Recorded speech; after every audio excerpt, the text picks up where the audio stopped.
My mother, Alea Shalom, whose yurtzeit is next week, once told me a story of a time where she became so incredibly emotional and it overpowered her.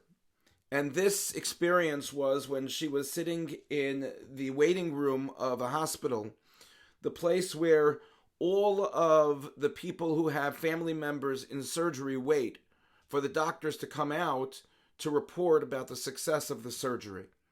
And she was sitting and waiting. My father, Zichrono Livracha, had also been in surgery at that time. And so she was sitting and waiting with other family members and befriending and talking to other family members. Of course, everyone was in the same pot together. And a doctor came out, and there was a family member that she had been talking to who just ran toward the doctor and literally just waiting to hear what the doctor was going to report. And the doctor said rather loudly, "We got it out, and it wasn't cancer." And the family member at that time just burst out crying and hugged the doctor. And everyone who was sitting in the room just felt so overcome by emotion that literally almost everyone teared up. And the lesson that we could take away from that story is that there is so much power in words. And that's something which is stressed by the Dubna Magid when he speaks of what we find in Parshas Metzorah, which began in Parshas Tazria, was the story of the individual who was afflicted by tsaras, by this skin affliction. And we're told that the skin affliction comes upon a person from a spiritual sense, even though it appears physical, because the individual spoke Lashon Hara, because the individual was not careful with the words that came out of his or her mouth.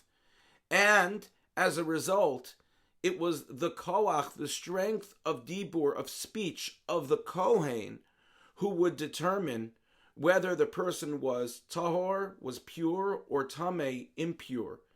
And the short-term future of this individual, whether they would remain in the camp among their family and friends, or they would be sent outside of the camp for a period of time of self-introspection, was all determined by the speech, by that which came out of the mouth of the Kohen. If the Kohen said tahor, then they just continue living their lives, and they don't have to worry about the blemish, it'll go away on its own. But if the Kohen said tameh, then that individual had to go away from everyone and have a kapara, an atonement, during a process of healing, both spiritually and physically, for the affliction that they experienced. How often in time in life do we find ourselves trying to take back words after they leave our mouth? And we say, I wish I said that differently, when we see the reaction of a person to something that we said, because we didn't want them to feel that way. Or we said something that turned out to be told over to someone else and we regretted it. Or we said something that hurt someone from our mouth, and we said, you know what, I thought I shouldn't have said it. I wanted to say it anyway, but it was a big mistake. The message, the story, all teach us that we have to have strength in our koach hadibur, in the way that we speak, that we have to be calculated in recognizing that once words leave our mouth, we can't take them back.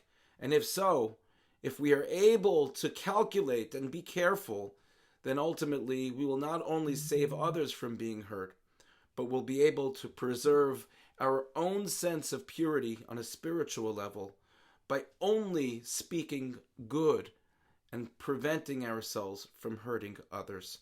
Thank you for listening, and have a good Shabbos.